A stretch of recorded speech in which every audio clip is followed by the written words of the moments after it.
Welcome to Season 3 of The Aggregate, narrative coatings from around the globe. It's a diverse assembly of designers, architects, artists, and builders from our vast world whose experiences, stories, and lessons combine to make the grandiose plaster genre feel just a little smaller. Our show isn't just about triumphs and tragedies. Moreover, it's about insight, takeaways, and ultimately growth. These factual fables blend to storied histories that audibly enhance the trade, slowly passing down time-honored traditions amongst a fast and fictional digital era. This isn't artificial intelligence. Instead, we're celebrating actual intelligence. So take a third breath as New Age Artisans coats the planet and changes the standards of what it means to educate, empower, and create. I'm your host, Jeremy Mistretta, along with my friend on the dials, Vincent Ryan, and welcome to our show. All right, welcome back, plaster people. How's it all going today? Season 3, episode 7. Are we 7, Vin? Yeah, I think so. I think we're 7, yeah. 7 of The Aggregate. Last week, you may have checked in with us when I spoke Tim Jordan of California Wall Designs. And misery loves company, I got to say. He and I are cut from the same cloth. Hurry up and get it done yesterday. That's the high-end hustle in the world in which we live. Constant chaos. What's the plan? The plan, you ask. The plan is there is no plan, at least when it comes down to finishing stages of a home. Years of spreadsheets and progress forecasting comes down to a mad dash in the final stages. Last week, Tim mentioned that 80% of the work comes down to the last 20% of the job. To a certain degree, I concur with him. It's a chaotic cram, and clearly we're addicted to it. Status update on last week's rant. First and foremost, our dear friend Gwyneth has not gotten back to me on my metaphorical comparison. I'm guessing she's been busy and hasn't caught up on last week's episode. But I would surmise that she still wouldn't want to be rushed onto the stage with hasty makeup. I'll keep you all up to date. The house, though, it's done. Or done enough to host the homeowners for a few days as they swoop in for a long weekend. I'll get back to everybody on their level of happiness and content. From what I hear from the designers and builders, they're going to love it. And honestly, it makes me happy. We're all human. We all have limitations. And if we combine our skills and hone our attitudes, very important, just about anything can become achievable. And I do think that these clients are the folks that are going to recognize that. The only problem or issue with getting this home complete is that it did happen, and it enables continued behavior. And I'll be honest, I'm here for it. We'll just keep fighting the good fight. Stay tuned for images this spring. There will be plenty. The home is huge at 17,200 square feet. And I believe it cost around $40 million to build. For all you mathematicians out there, that's $2,325 a square foot before furniture comes in. A real deal. Every inch of drywall is covered with our veneer plaster. It's an aesthetic choice made by the all-star design team from South Africa. As disgruntled as I can get from time to time, I'm very thankful for the opportunity. Veneer plaster's biggest competitor in the wall systems world is paint. I'm one of the few plasterers out there in the world that actually doesn't really mind paint. I think when done correctly, it can be beautiful. I just wish it wasn't so damn toxic. This home, however, it could be specified with paint on every surface. It isn't a home, I think, that absolutely needs plaster. Our lime blends regulate humidity and contribute to the overall purity of the home. Yet plaster was chosen strictly for its innate beauty. I'm really glad because it's afforded me and my team viable lives amidst the bubble that is Bozeman. I find myself often lecturing clients on what plaster actually is. It has a myriad of meanings, as you all know, and one of them is a medium in which walls are planed, especially walls made of block. The block can be Durasol, be Rastra, can be cement, or even the widely discussed hemp. Hemp is a derivative of an overtly controversial plant. And today, to school us on its tenets, is Dimitar Mihaylov from Bulgaria. How did I do on your name, buddy? Did I get the last name right? Hello. Yep. And the first as well. Yes. Thank you very much for this. That's my Eastern European coming in. Yeah, we're friends with a gal, Emilia Nikolic from Serbia. So I was with her this summer in Italy, and she really worked on me with my Eastern European accent. Like more enunciation, Nikolic. I'm like, okay. Nice. Yeah. How are you doing today? Or it's 8 a.m. here on a Friday morning in Bozeman. What time is it there? 5? Yeah, 5 p.m. and the sun is going down already. Yeah. But the day is not yet over. More after the podcast. Yeah. Well, thanks for sticking with us and pushing through on a Friday evening. What have you been up to so far in your day? Oh, today is a busy day. A lot of stuff to be done. Although it's a winter, it's less working on the natural buildings and stuff during the winter, but still some other things to do, like on a daily basis. Yep, daily routines. Daily routines. And after the podcast, I'll just go see my daughter. Have some time with her. How old is she? She's 16. 16. Wow. Nice. Yeah, kids are growing. I know. They're like, you keep feeding them, they keep growing. It's crazy. Yeah, our kids every day. I mean, my son, I think he grew 3 inches last night when he was sleeping. It's wild. It comes up. Yeah. My daughter the same way. And now my daughter's 12, and it's wild. The fascination of a female 12-year-old. This is the thing she tells me and feels as if she can just share with me at free will. Like, wow, that's a lot of information. Thank you for sharing. Absolutely. Yeah. We've worked on some hemp homes here in Montana. I love the look. Even with a perfectly stacked line of blocks, the organic nature of the structure shines through in minor curves and nuances of the material, I think, provide tactile and visual cues that the building isn't an ordinary structure. Many folks are often surprised to learn that the structure is comprised of industrial hemp. There are hemp farms here in the U.S., and often these homes that boast eco-friendly attributes have carted blocks, unfortunately, from across the Atlantic Ocean and trucked them even farther west through the United States. I think rendering their green footprint much larger than what these homeowners actually think.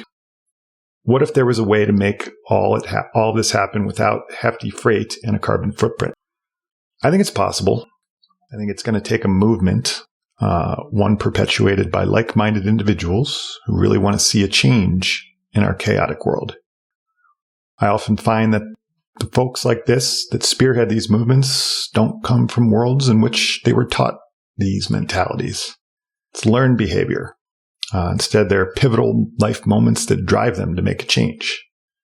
And today, this morning, here, this evening in Bulgaria, we're going to hear about that from Dimitar. Where did you grow up, sir? I'm born in Sofia, the capital of Bulgaria, and I grew up here in Sofia. Yeah. And at present, I'm living just close to Sofia, a small town next to Sofia, where my father bought the land. I came here, and it was a chance to develop all that I'm doing right now with the hempcrete, the plasters, and everything else around the hemp. I think the farthest east I've been in Europe is Hungary. It's a little north of you, and it's not even really all that far east. Some people consider that to be Eastern Europe, but the true folks of the Eastern Bloc, no. I close my eyes and I imagine kind of like what it's like there. But for everyone out there listening, just like paint a mental picture for us of what it's like in Eastern Europe, in Bulgaria, growing up as a young kid. Growing up as a young kid in Eastern Bulgaria, it's different for different people, let's say different ages. But when I was young, it was completely different than what it is now. because we spent a lot of time outside playing with the other kids from the block, and during the summer vacations, I went to my grandparents' village. I used to grow there as well. So there was a lot of freedom to grow here back in the days, I would say. Not that there is no freedom now, but it's different, more with the social media and social networks and the phones, etc. Still, there are places where kids are playing outside, but not as much as we did back in the days. Yeah. We used to have all these games growing up, kick the can and, all sorts of things that we would do growing up as kids that had nothing to do with phones. We were just like kids in the 90s, we just like sit there and wait for the bus and stare at your feet and come up with your own way in which the world works. It's not this impulse to grab a phone and have a phone tell you, So I think creativity is still out there in the world. I just think we as people and the elders of these young kids need to find ways in which we can foster it for them and provide avenues in which kids can have creativity. Yeah, I think this comes back slowly. So more and more parents are conscious about how to grow their kids and what things to teach them, what activities to make them play, etc. Yeah. Did you go to a high school, like a public school? Yep. High school in Sofia. And then I served my military dist, and then I went to the university. What was high school like in Bulgaria? Yeah, it was on the other side of the town, and we've been traveling every day back and forth with the public transportation to the school. Then it was mostly a guys' school because it was school for electronics. Mm-hmm. So it was fun. I can say it was really fun. We were playing there, spending time around, skipping classes, all that stuff. Yeah, that's good. I think so. Not so much different from high school here. Playing around, having a good time, skipping classes. But then it's what I find interesting about a lot of these European countries is that they have compulsory military service. How does that work in your country? We do not have it anymore, but my generation was maybe one of the last generations of young people, men, who had this military service. And everybody back in the days should go through this one way or another. And at the beginning, I was thinking this is something that I would like to skip. It's not good.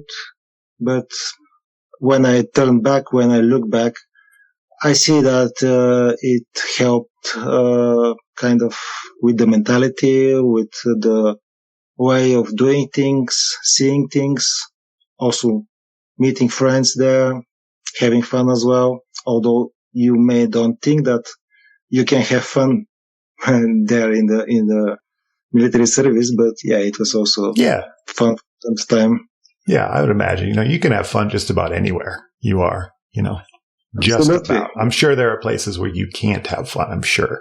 I can think of several of those after I just open my big mouth. But it's all about, like I was saying earlier, like with just the mentality, if you change the mentality and you look at things differently and you have a different perspective and you put a different lens on, you're able to see life in a different way and you can make it fun.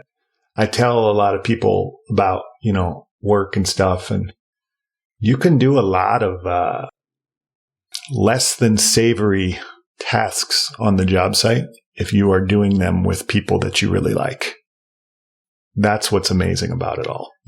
Matt, like if you're going to work every day and you don't like the people you're working with, changes everything. And you have to have these ways in life in which you've seen the good, you've seen the bad, you've seen the evil, and you know what really matters. And I would imagine being in the military, especially military that, was your duty as an active citizen of Bulgaria, probably shaped your discipline. Yeah, and it's kind of difficult to have that mentality at young age, because I went to the military at 18 or 19 years old. So if I go now, it will be completely different, but if you are 18 years old, just graduated from high school, just went out from the puberty, etc., it's different mindset, and it can be challenging. Yeah, yeah. But then how long does the military, did it last? For me, it was 1 year. Oh, okay. That's not that bad. Yeah. It's not bad. Yeah. But my father was 2 years. My grandfather was 3 years. Oh, wow. So they slowly compressed it, eradicated it. Yeah. And now it's not a duty, right? No, not anymore. Got it. And then you went to college after that, right? Yep. We call it here university. University, yeah. Yeah. And how many years did you go to university? For me, it was 5 years. Excellent. For me, it was 5 years. I was at the technical university in Sofia. Mm-hmm. I wanted also to go to study in Germany. I went there for 1 semester and then came back to Bulgaria. Mm-hmm. Yeah. And finished here my study. Yeah. And what did you do in Germany? What was your specialty? Here I studied telecommunications. All that it was. Now with the phones, it's radio communications, and telecommunications, all the cables that you need in order to transfer the signals, etc. Yeah. It was very, very interesting, and I wanted to study the same in Germany, so to continue what I have studied here. But I came back to Bulgaria, and when I turn around, I see there was something holding me back, and it was no coincidence that I came back. Mm-hmm. Yeah. But then you also came to the States too, right? For a little bit? Yep. Yeah. Yep. Where did you come in the States? We had this opportunity to work and travel. I don't know if you have heard about it. If you are at the university during the summer, you have the opportunity to go abroad, especially in the States, for work and travel. So I came to Jersey. First, I came to Jersey and then went down to Florida. East Coast of the U.S. Yeah. Nice. Yeah. What were you doing so you were in New Jersey? I was lifeguard on a pool. Nice. Awesome. But there was no much opportunity where I was to find a second job to make something different. So I had opportunity to go to my ex-wife. She was, back then we were not engaged, but together. How to say? Yeah, we were together. Yeah. And she went the same summer to Florida, and I was like, yeah, I see. First, I'm gonna be with her, and then I saw more opportunities down to Florida and went there. Yeah. Did you drive from New Jersey all the way to Florida? No. Took a plane. I took a bus, actually. Oh, took a bus. Even worse. Oh my God. Yeah, but it was just like looking around and see what's around. How am I going to see what's around otherwise? Oh man, you really got to see taking the Greyhound bus from New Jersey to Florida. Wow. What did that take, like 4 days? No, I think it was 24 hours. Oh, okay. Direct bus. Then. Yeah. Because a lot of them, they'll go and they'll stop and then stop and go. And I've heard people just trying to go, like a like a 10-hour distance of driving, and it takes them like 2 days.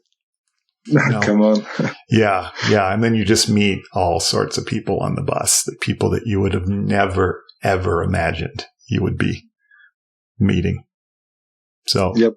Good for you. Yeah. That's what I would call an experience right there. Yeah. And then, where in Florida was it? Let me recall it. It was 25 years ago. We were, I don't remember this, in the main city of Florida. Mm-hmm. What was the name? Tallahassee, capital, Miami, Orlando, Tampa. Orlando. Yeah. Yeah. Yep. The home of Disney World, Epcot Center. Yeah. Yep. Exactly. Yeah. Nice. That's fun. Yeah. It's a different way of looking at America for sure. But yeah. And then you went from Orlando, you went back to Bulgaria?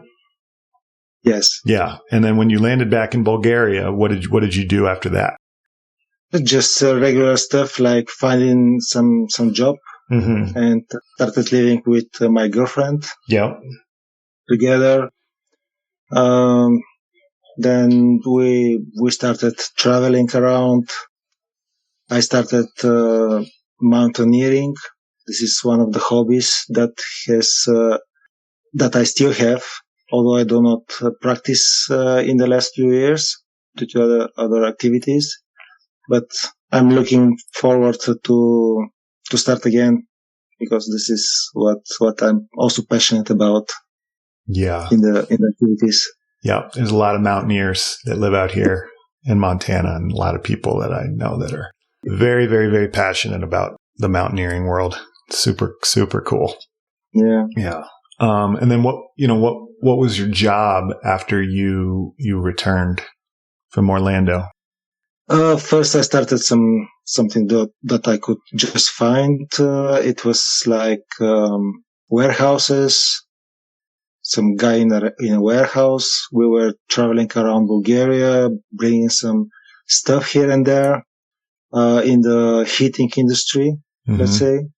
And after that, I started, from a job that, I have studied about in the IT sector, and especially IT service management. It mm-hmm. was like, no coding, just, working for different accounts, different things in the service management. Yeah. Yeah. And what year was that? Like 2009, 2010? When I started in the IT? Yeah. 2008. 2008. Yeah. Yeah. And I did the math. Your daughter's 16, so you had her in 2010, right?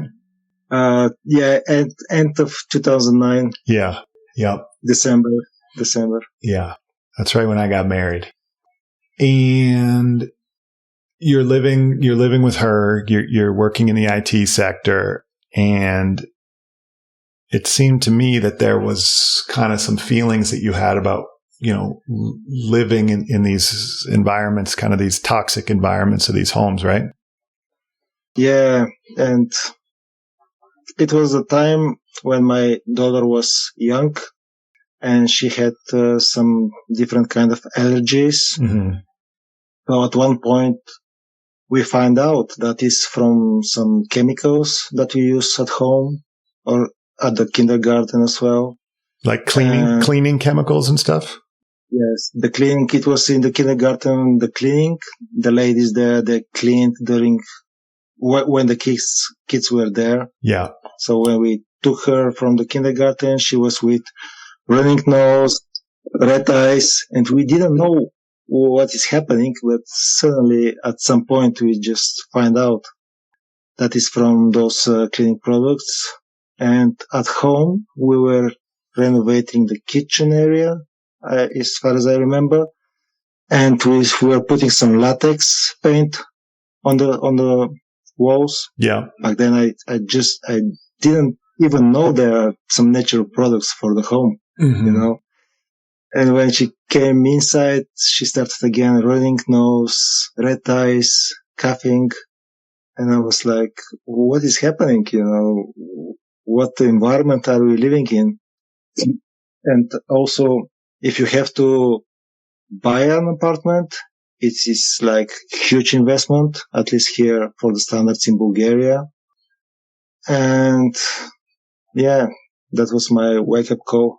Yeah, wake up call, time to change. And then when you had these moments of like, okay, this is time to change, what was your first move in the world of change?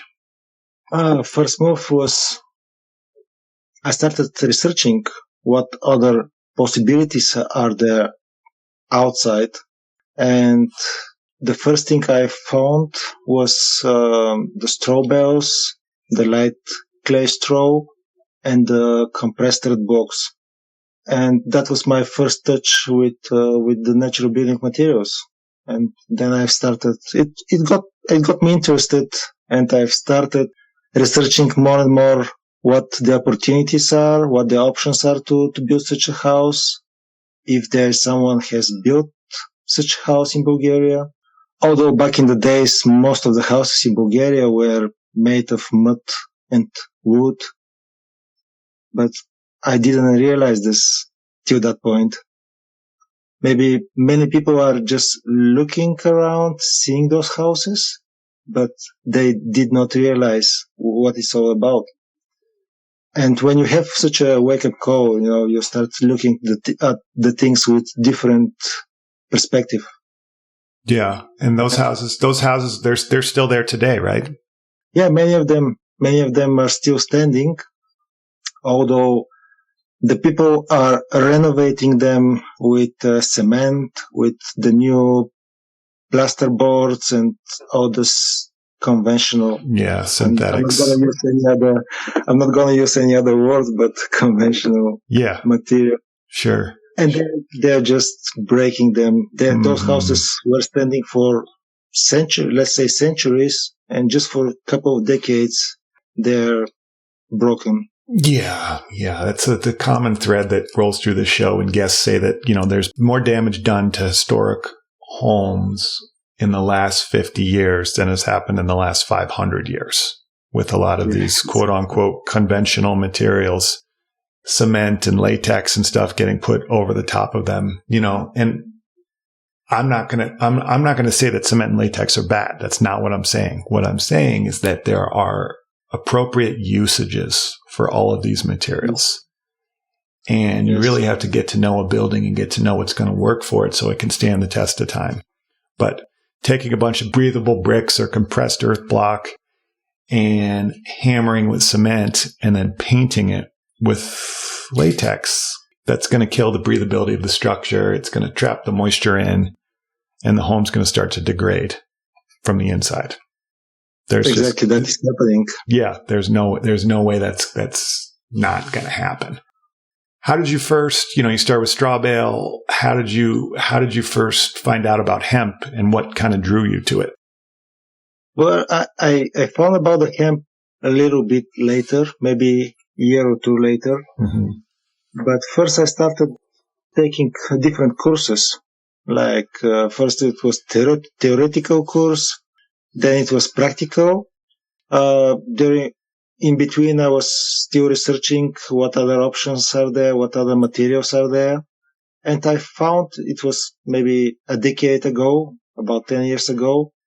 And I found an article about the hempcrete, but I was just like, hemp? Back then, the impression of the hemp was it's only weed. Mm-hmm. I didn't know that it's such a magical plant. And I was like, who's gonna agree here in Bulgaria to build with hemp? And I just forgot about it. And on one of the practical courses, we've been building a house of one guy, and we were and another guy was teaching us how to build a natural house. So this guy decided to insulate his north wall additionally with hemp. The house was mainly cop and light clay straw, mm-hmm. but he decided to additionally insulate the north wall of the house. So he was like, we had a closed group where we were chatting, and he was like, "Hey, I'm thinking to order some hemp sheaves so that I can make some hempcrete." And I was reading this message in the evening, and I was like, I'm not gonna rush into this. I'm gonna just sleep over the night and think about it. And when I woke up, I was just like, I'm in. I got my first pallet with the hemp sheaves, and from there, the hemp stayed in my life, so to say. Yeah. Stayed in my life in the sense that everything that I do now is around the hempcrete, the hemp in the buildings, the hemp in every field that you can imagine hemp can get into. Mm-hmm. Beautiful. Let's take a quick break, and then upon return, I want to get into all the avenues and facets in which you're integrating hemp into your lives and then creating awareness for the plant, and then really want to talk about this lime plaster that you've created, hempcrete, and utilization of the hemp shivs. Hey team, Vincent here. Many have mentioned that plaster is having a moment. At New Age Artisans, we're happy about that, and add that plaster is the moment. As our world continues to spin faster and faster every day, this magical medium offers innate and constant beauty and commands us to engage our senses, giving us greatest gift of all, presence. As we admire carved pieces, ornate cornices, rendered facades, and veneer coatings, the impossibility to encapsulate the word plaster into a simple and cohesive definition is evident. Each country, region, and township can have their own meanings, uses, and purposes for plaster. And as the public stares at shiny internet images, the demand for knowledge has become more prevalent, with architects, designers, builders, and homeowners being tasked with repairing, restoring, or recreating elements of this lost art form. Historical information is sparse and is the gateway to entrance into the trade.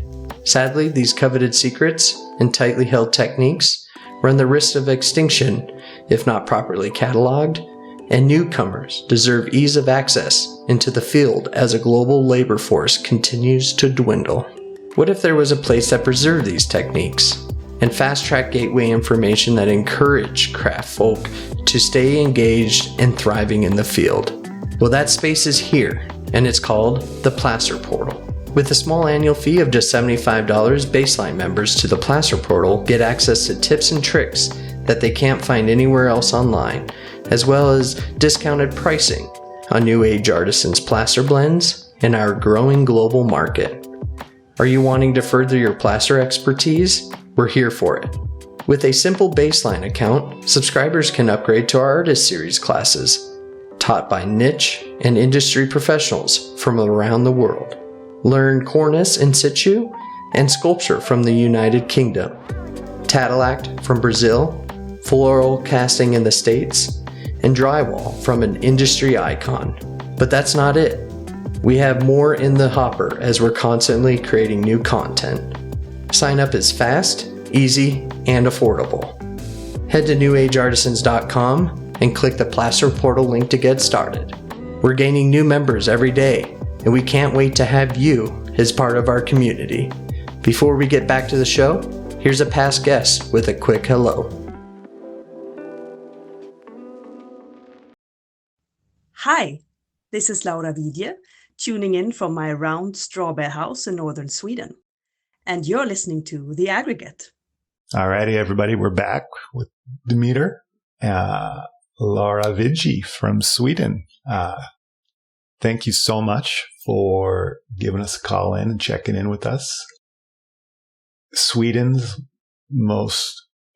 Europe's most northern straw bale home. She was a great guest last year and just super, super fun to talk to. So if you guys get a chance, listen to that. And I would almost guarantee she's going to listen to this episode because she's all about the natural building, all about the straw bale homes. And I think what Dimitar's up to, she's probably quite interested.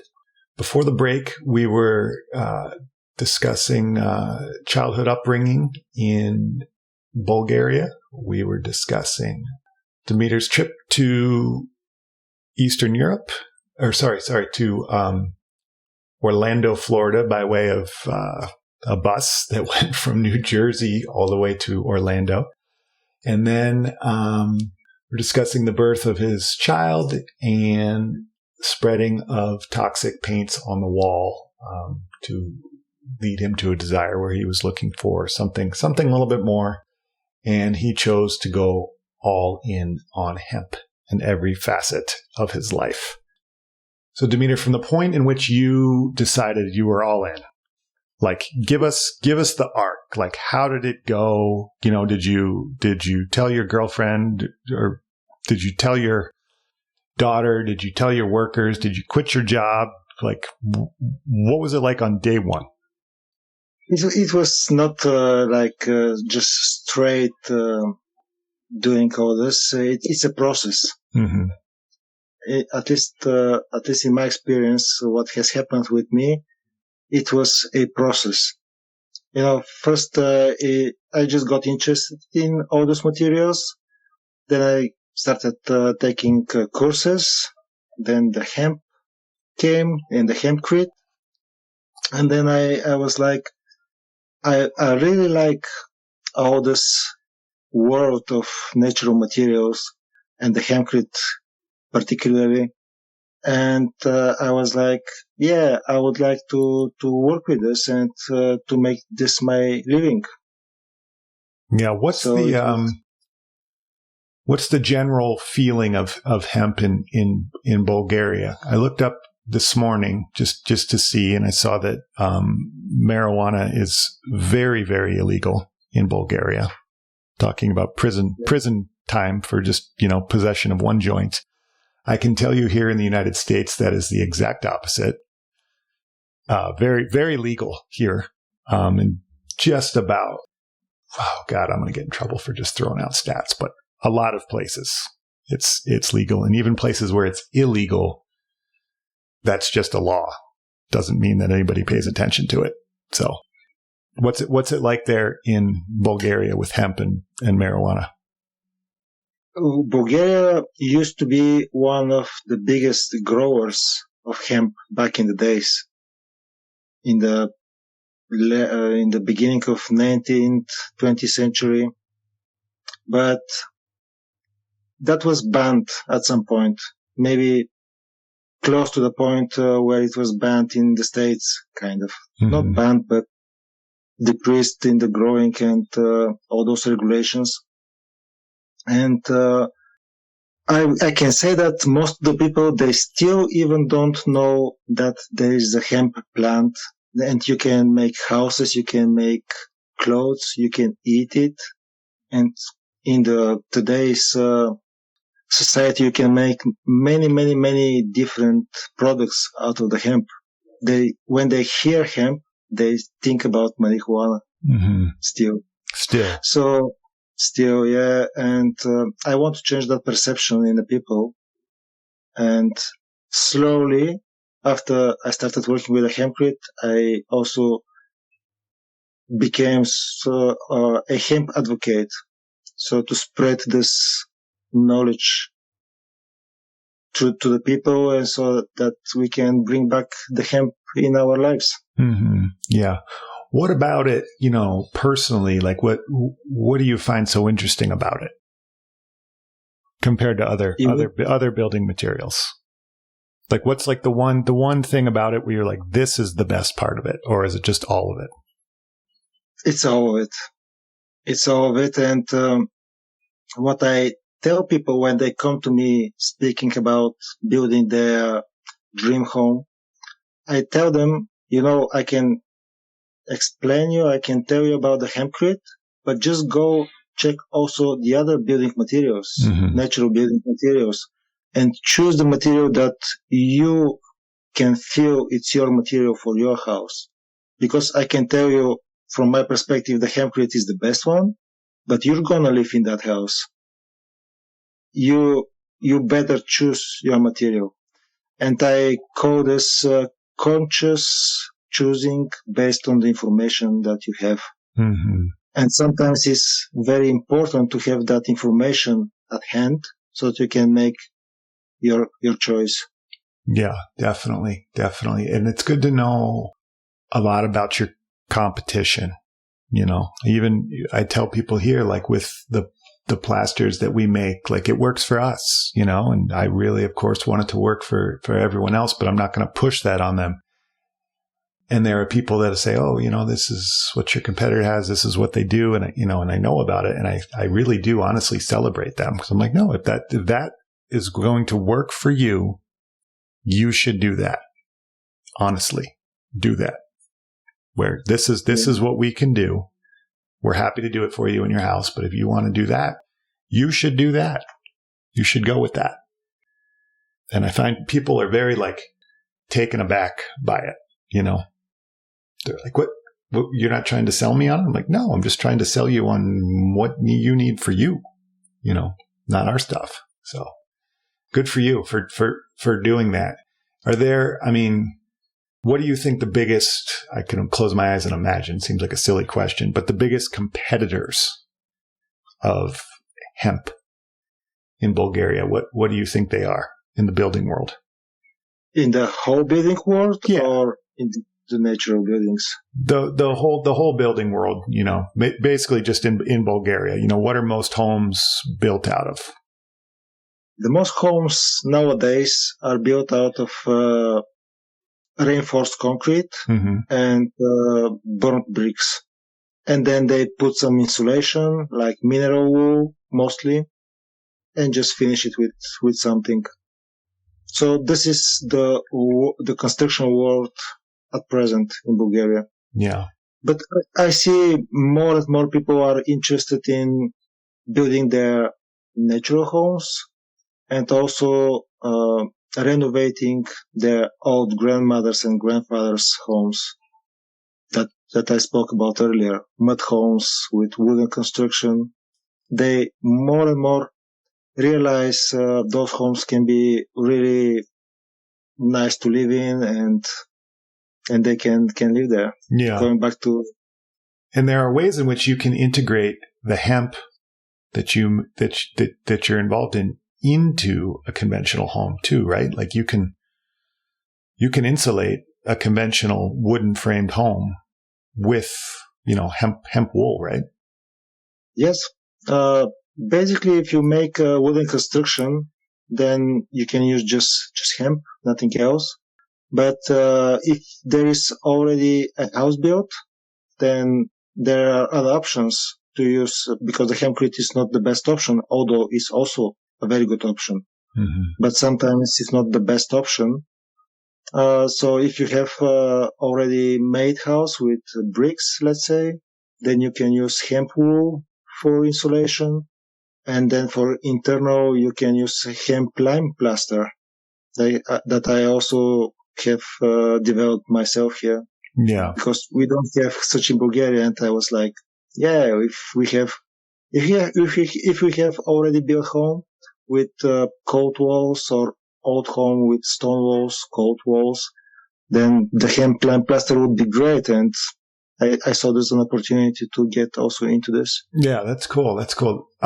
So, I'm thinking about plaster and I'm thinking about our plaster formula and the raw components that comprise it. But talk to us, without getting into your, you don't have to go too far if you don't want to, if it's a proprietary blend.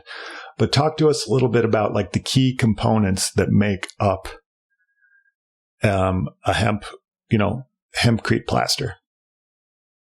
The hemp lime plaster, there are two different kind of hemp lime plasters, I would say, from Western Europe. So in France, they are using hemp and hydraulic lime because they have natural hydraulic limes available.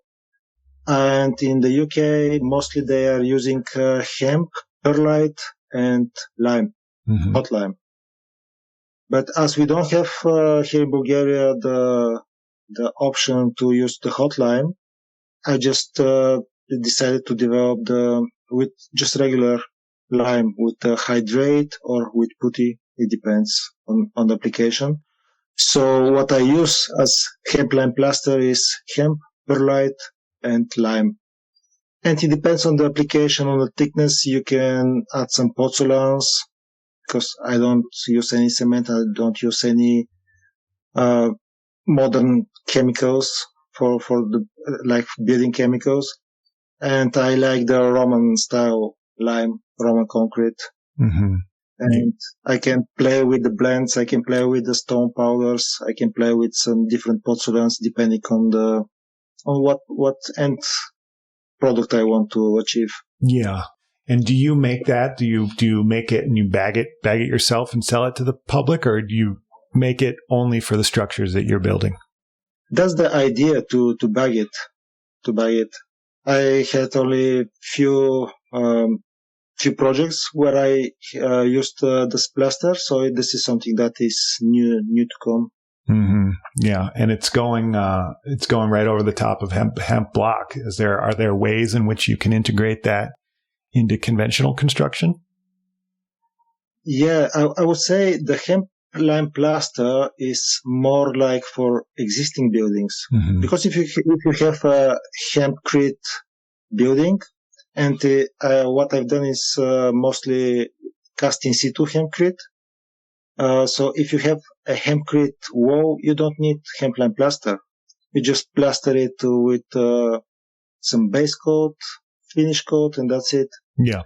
But if you have a burnt brick wall or stone wall or any cold wall, let's say, or any conventional house with burnt bricks, you can use the hemp lime plaster so that you can build yourself this nice environment to live in.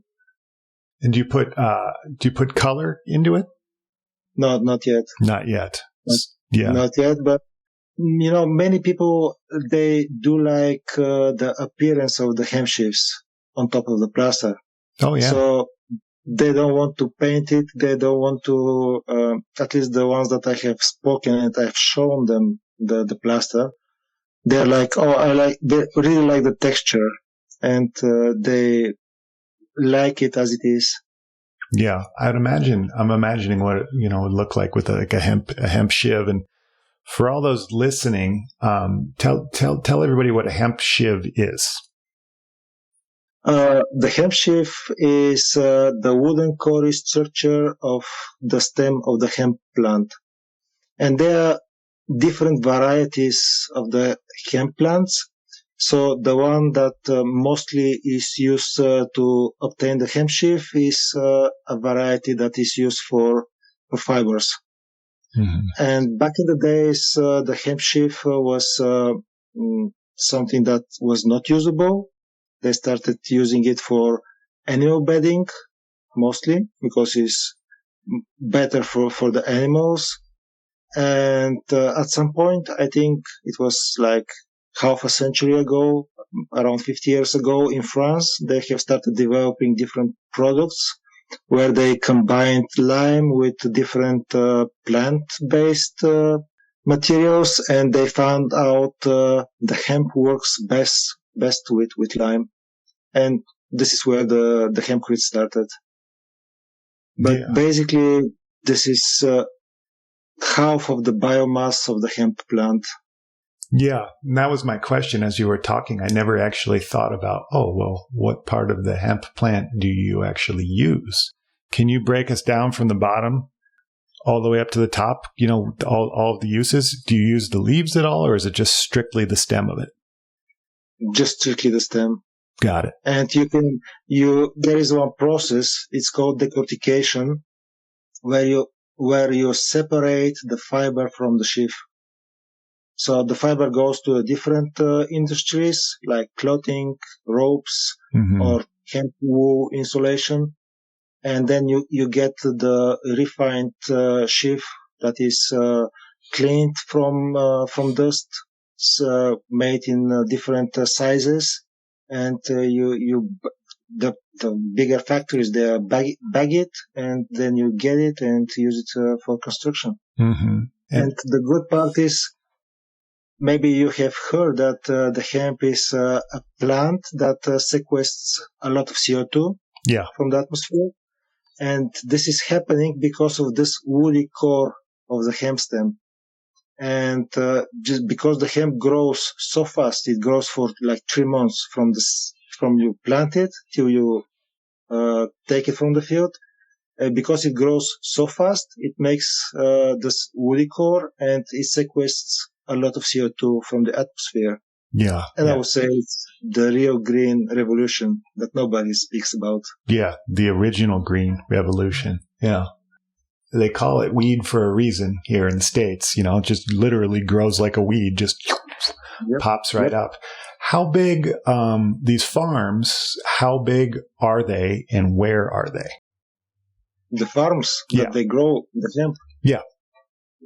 In Bulgaria, few people grow hemp because we have some regulations, so to say, strange regulations that we have maybe only here in Bulgaria, around the world.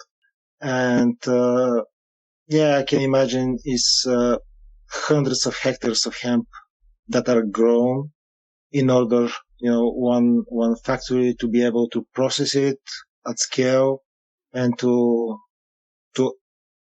get it to the market so that it can be used. Mm-hmm. Very, very big machines that are decorticating. There are also small machines, but they are not so practical. So if you want to work at scale, you need very big machineries. This morning, I was looking before our chat, and it said that in Bulgaria you can grow hemp, but you cannot process it. Is that did I read that right? Absolutely. Yeah. Right. So explain that to me, because that makes no sense. Yeah, as mentioned, maybe it's only in Bulgaria is this situation where maybe 7-8 years ago, the government allowed people to grow hemp under a license. You have to obtain a license in order to grow. But after that, in the law or the narcotic percussions, every plant that is based on the hemp is under this law and you cannot process it. So it's really strange. People here are trying to change the laws so that the industrial hemp is taken out of this, so that possibly we can process it. But it's not happening. Still, it's not happening. Yeah. I don't know why, but that's the case here. That's the case, yeah. So just so I'm up to speed, and everyone's up to speed, because I'm a little bit confused. So are you processing it in Bulgaria, or is it being imported from other countries into Bulgaria? We cannot process it. We used to have machines for processing it back in the days, but all those machines are sold or went for metal, and I do import it. It's imported. Present. Okay, got it. And then what are the main countries in which you're importing from? Now more and more countries have their processing plants, but the closest one is in Romania.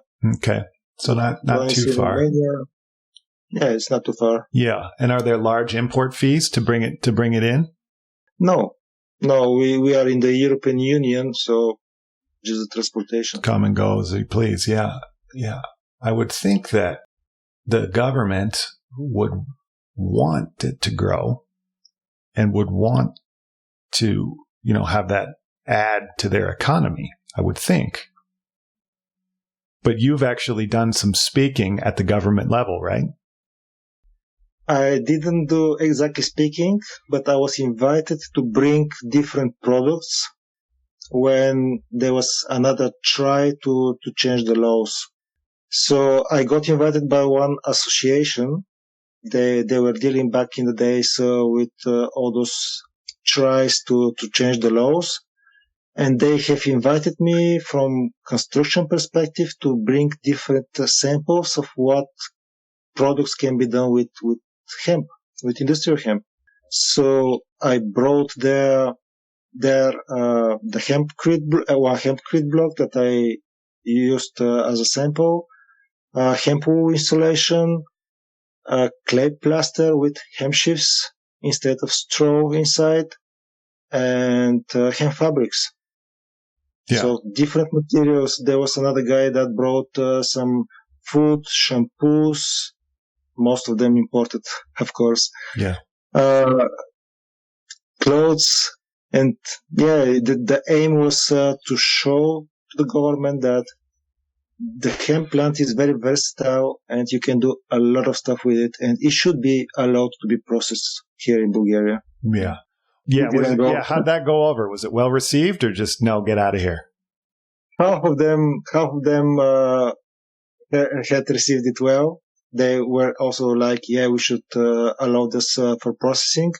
But the other half of the government of this commission that were pre-evaluating this the change of this law, they were like, no, we don't see why this have to be allowed, and they had taken very, very strange pushbacks. They said they had very strange pushbacks. But are there like different parties in the Bulgarian government, or is it just one no, strict they are regime? different. But in my personal opinion, I don't want to bring this opinion to other people. But in my opinion, all of them are corrupt and they're just following their interests, not the interests of the people. Yeah, I mean that's a classic government move for sure. Yeah, and that was my kind of wake up call for how I want to move forward with this advocating of the hemp.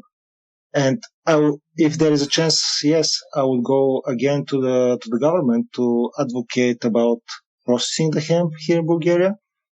But I got the feeling that I have to go through the people to show them what can be done with the hemp, to tell them the hemp is not the weed, the marijuana, and to show them different products. So if that goes through the people, that more and more people will start looking for products made out of hemp. Then maybe more and more companies will make products out of hemp. And then the government at the end of the day will say, okay, we see that we cannot stop it anymore and we will change the laws. Yeah. Get on the bus here, literally. This is my dad joke. This is a grassroots movement. That's my dad joke. You like that one, Vin? Oh, yeah. Yeah. But, it just doesn't make any sense. Like, I understand, I guess, like looking back at like kind of the archaic way in which like it was perceived, but I think that especially here, there were more problems when marijuana here was illegal than there are now that it's legal. And I understand that there are two different things, but it was just this archaic way of thinking of like, no. Let's not let these people do this. Let's not do this. Let's make it illegal. And there was so much time and effort and energy and money put into kind of guarding people against themselves. And then it became legal and it was like, oh, okay. The government started making money off of it. And then here, there are hemp farms here. There's quite a few. There's some good ones in Idaho. There's some good companies that are moving forward. And you go down into these places, these, conservative states in the US, miles of hemp. Yeah. And the government has gotten on board with it because they understand that, we're developing a product, we're growing it on our soils, we're turning it and we're reinvesting it back into our economy. It's sequestering carbon. It is aiding in the financial gain of our country and the building industry. Doesn't really make much sense to not have it. Like, what do you think is going to be your next move in the world of hemp? How are you going to continue to advocate for it? There are different levels that I'm thinking to continue to advocate about the hemp, like continue what I do now, working with hemp. I also go to different forums to speak about the hempcrete, where I include also the hemp plant at home, making workshops, speaking at forums, and also with a friend of mine that is also my business partner now in one of the other projects that we do with the hemp, is the hemp wood. We are thinking to build a new association that's gonna be for hemp in the building industry. So to show to the people, and of course at some point to the government, what this plant it is about, what you can do it, and how good is this for not only for the people but also for the environment. Because at the end of the day, if the environment goes bad, does it matter that we are good? Yeah, exactly. Yeah. What does it matter? Yeah. At the end of the day, I often think about that. Like, what are we doing? Well, that's fantastic. And I think that, as I was saying earlier, it's these people like you that are going to get out in front of it, and if you close your eyes and you think about a perfect world and a perfect world in Bulgaria, do you have goals in which you look forward? Like in 2 months, I want to do this. And in 2 years, I want to do this. And in 20 years, I want to do this. Like, what are your long-term goals for Hempcrete Bulgaria? The long-term goal is to bring back the hemp into the people's lives with various different products, because now one can build a house, other can take a cloth, the other one can take something to eat out with hemp. Also very good nutrition product that you can take for your body. So this is the ultimate goal, to bring back the hemp. And all the other goals are steps towards this goal. And the closest goals are to build a tiny house out of hempcrete, and to be made mostly and entirely out of hemp, as much as possible, of course, and to drive around Bulgaria and show to the people and speak to the people out of it and show them the versatile plant that hemp is. Yeah. Very cool. Very cool. How can folks follow along? How can they watch your journey, and, are there ways in which people can become part of it? My project that I'm working with Hemp Bulgaria is Hempcrete Bulgaria. I was thinking for the different products to make different projects, but it's too much work, and I just stuck to the Hempcrete Bulgaria. And maybe if it comes to clothes, fabrics, it will be another project, but in the construction industry, it will be Hempcrete Bulgaria. Got it. Yeah, it's a great Instagram page. That's how you and I became, friendly. I'd follow along and see it. I'm like, oh, this is cool. And this guy needs to be on our podcast because this is important stuff that's happening. So I really appreciate you taking the time to talk to us today. I appreciate the work that you're doing. And if there's anything that I can do personally to help spread the word, I'm all about it. So don't be shy to let me know. Thank you. Thank you for this, for knowing you, and for, I would say, a friendship that we are building at the speaking now. And thank you for this opportunity. Yeah. Absolutely. Yeah, we're going to stay in touch for sure. For sure. Yeah. For sure. Okay. Well, yeah. Get back to your evening. I know you got more to do here. It's probably 6:15ish or so now. So yeah, get back to your evening. Thank you very much. Yes. Thank you. Thanks for listening out there, everyone. Please join us next week as we visit South Africa by way of Big Sky, Montana. That's right, we'll be making a trip to the home highlighted in the past few episodes to check in with Cape Town designers Zareen Erasmus and Ali McLeod of AARC, an acclaimed design studio that specializes in architecture, decor, and laid-back luxury. We'll discuss their presence in the global market, the mental fortitude needed to design on an international level, and everyone will get a glimpse behind the curtain to see the necessary efforts that are mandatory to successfully pull off a project of this magnitude. Until next time, cheers!